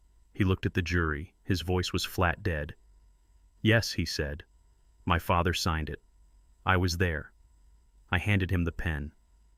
I watched him write his name. He told me he wanted to save us. He told me it was a gift. The lie hung in the air like toxic smoke. He had done it. He had perjured himself. He had framed me. He had chosen the woman who was holding a knife to his throat over the father who had carried him on his shoulders." Thorne smiled. "Thank you, Mr. Washington." No further questions. Darius slumped in the chair. He looked like a man who had just sold his soul for a discount. He did not look at Tiffany. He stared at the floor, waiting for the lightning to strike him down. I sat there and I felt the last tether snap. The invisible cord that connects a father to his son, the cord made of blood and memory and hope it severed. It whipped back and lashed me across the heart. The pain was worse than the broken rib. It was worse than the grief of losing Etta. It was the death of a dream. I had spent my life trying to give him a better world, and he had used it to build a cage for himself. Reggie looked at me. His face was grim. He knew we were in trouble. The testimony was damning. A son testifying against his father is powerful. The jury looked sympathetic. They saw a man confessing his sins and asking for help. They did not see the blackmail. They did not see the forgery. They just saw a family tragedy. Reggie leaned over. "Booker," he whispered, "we need to hit back hard. We need to destroy his credibility completely. But if we do this, there is no coming back. If we prove he is lying about the signature, he goes to prison for perjury. We are sending him to jail, Booker. Are you sure?" I looked at Darius one last time. I looked at the man who had shoved me into a desk, the man who had let his wife call me a racial slur, the man who was willing to steal my pension and leave me destitute to cover his own crimes. I looked for my son in his eyes, but nobody was home. There was only a stranger in a suit, a stranger who had made his choice. I thought about Etta. I thought about how she died working to pay his debts. I thought about how I had protected him from that truth for so long. I realized that my protection had been his poison. I had never let him face the consequences of his actions. I had always been the safety net. And because the net was always there, he never learned how not to fall. It was time to take the net away. It was time to let him hit the ground. I turned to Reggie. My face felt like it was carved from granite. I did not feel sad anymore. I felt cold. "Finish it," I said. Reggie nodded. He understood. It was not a legal strategy anymore. It was an amputation. I watched Reggie stand up. I watched him pick up the single sheet of paper that would end my son's life as he knew it. I adjusted my gloves. The leather was warm against my skin. I prepared myself for the end. I was not saving my son today. I was saving myself. And sometimes in this hard life, that is the only victory you get. Reggie did not retreat to our table after the cross-examination. He stood in the well of the courtroom, holding the single sheet of paper that Darius claimed was my confession. He held it by the corner as if it were contaminated. He walked toward the bench and placed it gently in front of Judge Vance. "Your Honor." Reggie said, his voice calm and measured, "I would like you to examine the signature on this document one more time. I want you to look specifically at the pressure of the ink and the fluidity of the stroke." The judge put on his reading glasses. He leaned over the bench. He studied the blue ink. Reggie continued, "You will notice, Your Honor, that the signature is firm. The loops on the B and the T are perfectly symmetrical. The line does not waver. The downward strokes are heavy, indicating a strong, confident grip. It is a beautiful signature. It is the signature of a man with full dexterity and control. It is the signature of a man writing with his dominant hand." The judge nodded slowly. "It appears to be a very steady signature, Counselor." Reggie turned to Darius. He did not walk back to the witness stand. He stayed right there in the middle of the room, forcing Darius to look at him across the open space. "Mr. Washington," Reggie said, "you testified under oath that you witnessed your father sign this document. Is that correct?" Darius wiped sweat from his upper lip. "Yes," he said. "I saw him do it." "And you testified that he signed it 2 weeks ago in his study?" "Yes." "And which hand did he use, Mr. Washington?"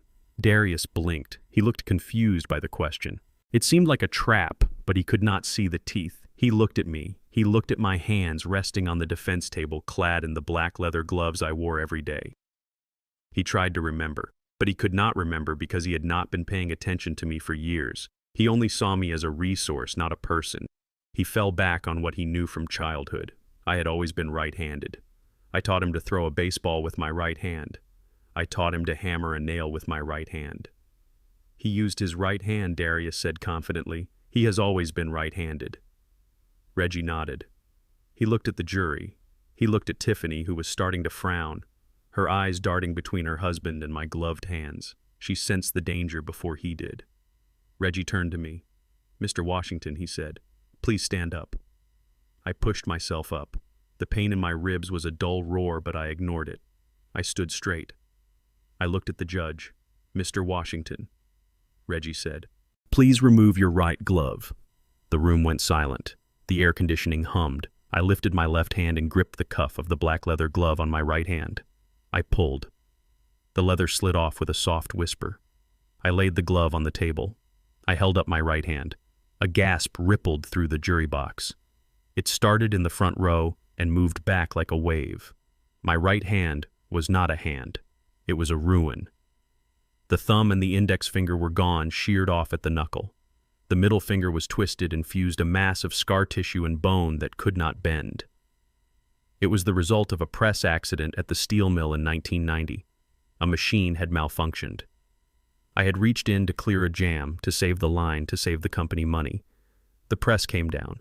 It took my dexterity. It took my ability to throw a ball. It took my ability to hold a pen. For 30 years I had hidden it. I wore gloves in public because I did not want pity. I did not want people staring at the sacrifice I had made. I did not want my son to be ashamed of his father's broken body. I had learned to write with my left hand. It was a slow, painful process. My signature now was a shaky, jagged scrawl, a spider crawl of ink that looked nothing like the elegant script on the forged letter. The judge stared at my hand. His eyes were wide. He looked at the document again. He looked at the beautiful flowing signature written by a steady right hand. Then he looked at the claw I was holding up. "Mr. Washington," the judge said, his voice quiet. "How long has your hand been like this?" "Since 1990. "Your Honor," I said, 30 years. I cannot hold a pen. I cannot hold a cup. I write with my left hand and it looks like a child's writing." The judge turned his gaze to Darius. It was a look of pure ice. "Mr. Darius Washington," the judge said, "you just testified that you watched your father sign this document with his right hand 2 weeks ago. You testified that he held the pen and wrote this perfect signature." Darius was staring at my hand. His mouth was open. The color had drained from his face, leaving him the color of old paper. He had forgotten. He had been 10 years old when the accident happened. He had blocked it out, or maybe he just never cared enough to remember which hand was which. He had not looked at my hands in years. He only looked at the checks they signed. Darius stammered. He looked at Tiffany. She was not looking at him. She had her face buried in her hands. She knew it was over. "You forgot, didn't you, son?" I said softly. My voice carried in the silent room. "You forgot that I gave parts of my own body to pay for that school you went to. You forgot that the settlement from this accident is what paid for your first car. You forgot me." Darius tried to speak, but no words came out. He looked like a man who had just stepped off a ledge and realized there was no net. Reggie stepped forward. "Your Honor, the defense moves for an immediate dismissal. The document is a forgery. The testimony is perjury. It is physically impossible for the defendant to have signed this." The judge did not look at Reggie. He was still looking at Darius. "The witness will remain seated," the judge ordered. "Bailiff, secure the doors." The courtroom erupted. The jurors were talking to each other, pointing at my hand. The spectators were whispering furiously. Mr. Thorne was frantically shuffling papers, trying to find a way out of the hole his clients had dug, but there was no way out. The truth was written in scar tissue and bone. I looked at Darius. He was slumped in the witness chair, destroyed. He had tried to frame me, and he had been undone by the very sacrifice I had made for him. He had built a lie on the foundation of my history, and the foundation had crumbled. I put my glove back on. I covered the scars. I did not feel triumph. I felt a hollow ache in my chest where my heart used to be. I had won the case, but I had lost my son.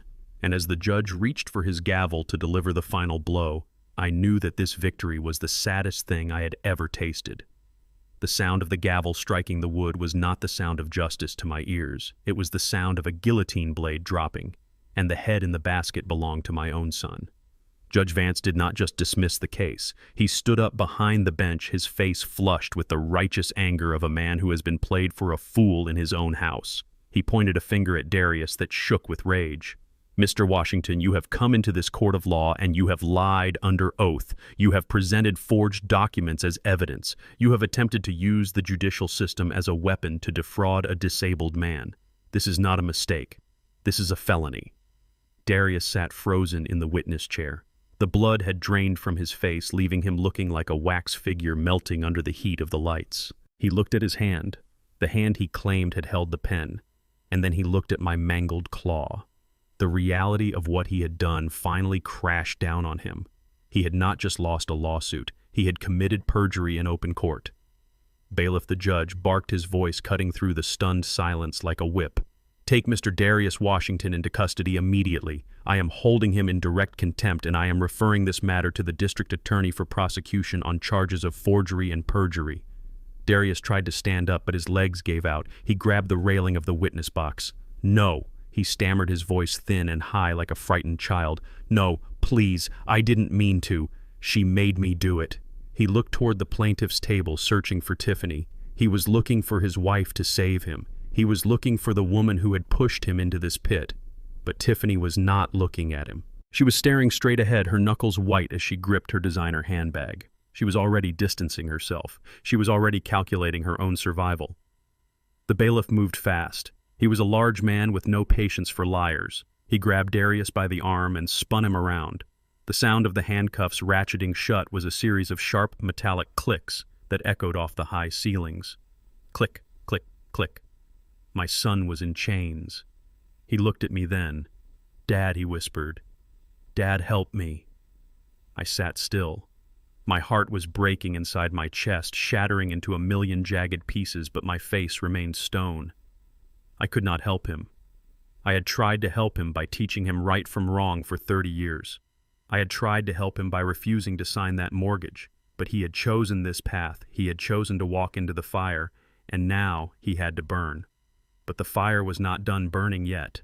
Just as the bailiff began to lead a sobbing Darius toward the holding cell door, the double doors at the back of the courtroom burst open. It was not the media. It was not spectators. 4 men and 2 women walked in wearing dark blue windbreakers with yellow letters emblazoned on the back. FBI. Reggie leaned over to me and whispered, "I told you I sent the file on Prestige Holdings to my old contacts at the Bureau. State crimes are one thing, Booker. Federal mortgage fraud is a different animal entirely." The lead agent walked past the bar. He ignored the judge. He ignored the bailiff. He walked straight to the plaintiff's table where Tiffany and her lawyer, Mr. Thorne, were sitting. Mr. Thorne saw them coming and immediately took a step away from his client, physically distancing himself from the radioactive fallout that was about to land. "Tiffany Washington," the agent said, his voice flat and professional, "and Stuart Miller." I turned my head. I had not noticed Stuart sitting in the back row of the gallery. He had been hiding, trying to watch his master plan unfold from the shadows. Now he stood up looking like a rat caught in a flashlight beam. He tried to edge toward the side exit, but another agent was already there, blocking his path. Stuart Miller and Tiffany Washington, the lead agent repeated, "You are under arrest for conspiracy to commit wire fraud, money laundering, and federal mortgage fraud."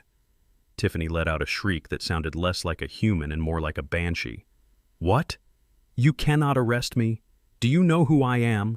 My father is a respected developer."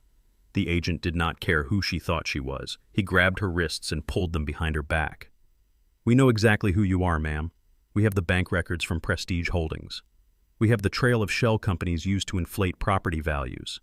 We know that the house in Winnetka was appraised at $800,000, and you attempted to secure a loan for $1.2 million using falsified income statements and a straw buyer. Straw buyer. That was what they called my son. He was not a husband. He was not a partner. He was a piece of straw used to kindle a fire." Stuart Miller began to shout, "This is a mistake. I demand to call my lawyer. This is harassment." The agent, slapping cuffs on Stuart, just smiled a tight, humorless grin.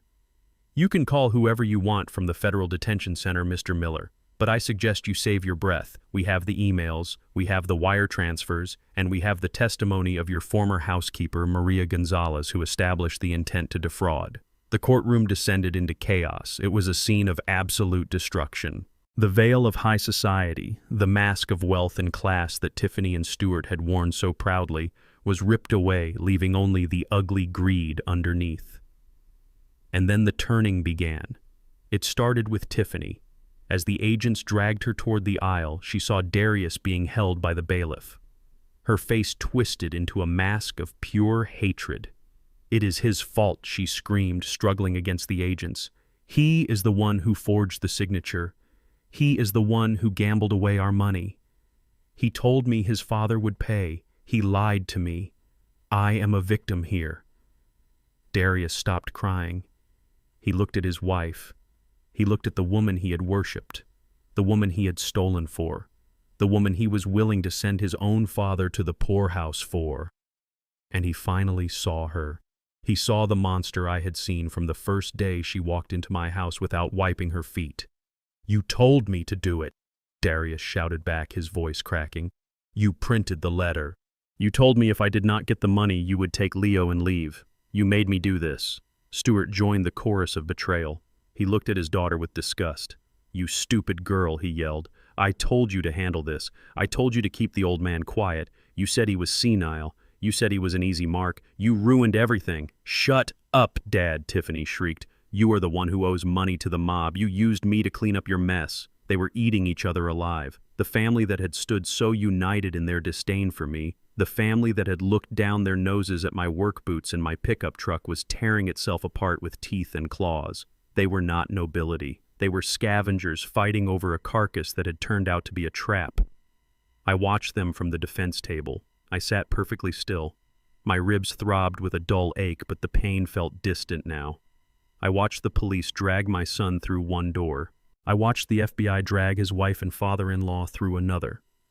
The courtroom emptied out slowly. The spectators were whispering excitedly, thrilled to have witnessed the drama.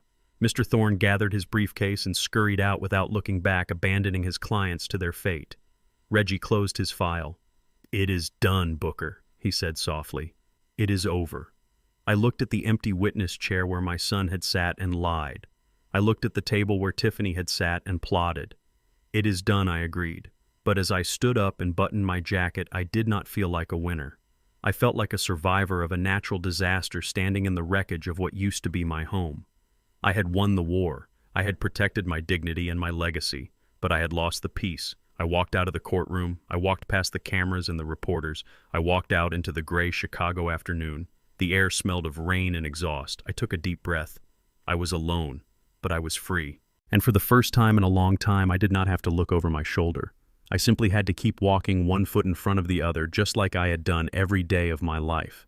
The fluorescent lights of the Cook County Jail visitor room hummed with a sound that got into your teeth.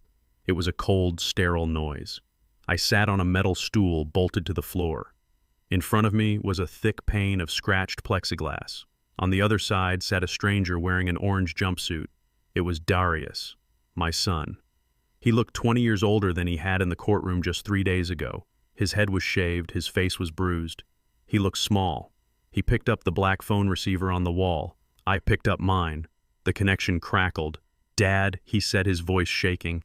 "Dad, you have to get me out. Please, you have the money. Just post the bail. I cannot stay in here.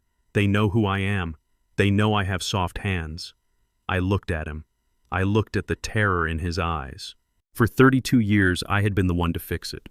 When he broke a neighbor's window, I paid for it. When he failed a class, I hired a tutor. When he racked up debt, I let his mother work herself to death to pay it. I had spent my entire life being the cushion between him and the hard concrete of reality.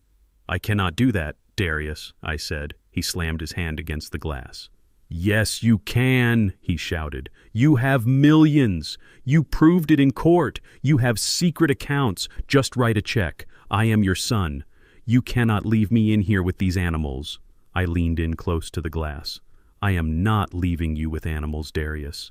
I am leaving you with the consequences of your actions. For your whole life, I taught you that the world was safe. I taught you that if you messed up, Daddy would write a check. I failed you. I made you weak. I made you into a man who would forge his own father's signature because he was too scared to work for what he wanted."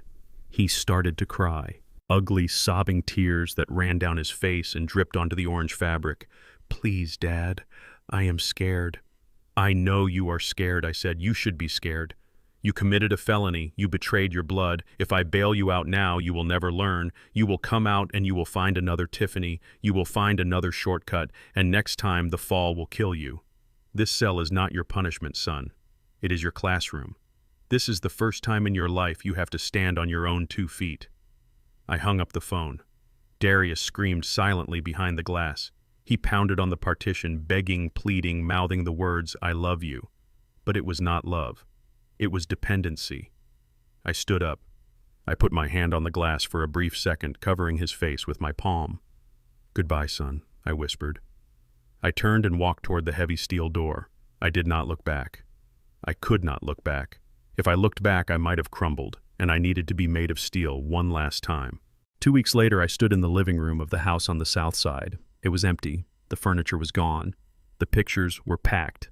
The silhouette of Edda's favorite chair was still visible in the dust on the floor. I had sold the house to a nice young couple just starting out. I sold it cheap. I wanted to be rid of it. Too many ghosts lived in these walls now. Ghosts of a happy childhood that turned out to be a lie. Ghosts of a wife who died for a son who did not care. I walked out and locked the door. I tossed the keys to the real estate agent and got into my truck. I drove north. Not to the suburbs, not to Winnetka. I drove to a high-rise condo building downtown near the lake. It had a doorman. It had security cameras. It had a steel-reinforced door. It was a fortress. I bought it with cash. I was done hiding my money. I was done living like a pauper to protect people who wanted to rob me. I furnished it with leather and mahogany. I bought a new television. I bought suits that fit. I started living the life I had earned. But there was one last piece of business. I met Reggie at the bank. We sat in a private conference room. I signed the papers to establish the Leo Washington Educational Trust. I put $2 million into it, but the terms were ironclad. Reggie had written them exactly as I asked. Neither Darius nor Tiffany could touch a cent. Not for housing, not for legal fees, not for food. Leo could not access the money until he was 25 years old, and to get it he had to meet 3 conditions. He had to have a college degree or a trade certification. He had to be gainfully employed for 2 years, and he had to have a clean criminal record. Reggie looked at the papers. "You are ruling from the grave, Booker," he said. "I am not ruling," I said. "I am guiding. I am making sure that the money does not become a curse for him like it did for his father. I am making sure he learns the value of sweat before he learns the value of a dollar." Reggie nodded and notarized the signature. This time, it was my real signature. Shaky, left-handed, but stronger than it had ever been. The leaves in Grant Park were turning gold and red, signaling the end of summer. I sat on a park bench with a cup of hot coffee in my good hand. The wind coming off Lake Michigan was crisp. 50 yards away, a small boy was playing on the swings. It was Leo. He was laughing, kicking his legs toward the sky. Standing near him was a woman in a sensible coat holding a clipboard. She was the court-appointed social worker. Since the arrest, Leo had been placed in temporary foster care. I had petitioned for custody, but the courts moved slow. For now, I had visitation, supervised visitation. It hurt to see him like this. It hurt to know that his father was in a cell and his mother was awaiting federal trial. It hurt to know that his world had been blown apart because of greed. Leo saw me. He jumped off the swing and ran over. "Grandpa," he yelled. He threw his arms around my neck. He smelled like outside and little boy sweat. I hugged him tight. I hugged him with my good arm and my bad arm. I held him like he was the only thing in the world that mattered, because he was. "Are Mom and Dad coming home soon?" he asked, looking up at me with big, innocent eyes. I looked at him. I could have lied. I could have told him a story to make him feel better. But I was done with lies. Lies were the poison that had sickened this family. "Not for a while, Leo," I said gently. "They did some bad things. They have to pay for them. But you have me. You will always have me." He nodded, accepting the truth as only children can. He ran back to the swings. I watched him go. I took a sip of my coffee. It was bitter and hot, and it made me feel alive. I sat back against the bench. I felt the ache in my ribs, but it was fading. I felt the phantom pain in my missing fingers, but it was manageable. I had lost my wife. I had lost my son. I had lost the home I built. But as I watched my grandson fly into the air, I realized I had saved the future. I had cut out the cancer. It had been a brutal, bloody surgery. It had almost killed me. But the patient had survived. I was alone, but I was standing. I was Booker T. Washington, and I was finally free. I learned that severing ties with toxic family is not an act of cruelty, but a necessity for survival. For decades, I believed love meant shielding my son from every consequence, but I was merely crippling his character. True love demands accountability, not blind enablement. You cannot buy respect, and you cannot save those determined to drown in their own greed. By finally saying no, I didn't just protect my assets, I reclaimed my dignity. If you are holding on to people who view you only as a resource, let them go. Peace is worth far more than any bloodline. If you agree that family is defined by loyalty and not just DNA, hit the like button and subscribe for more stories of justice.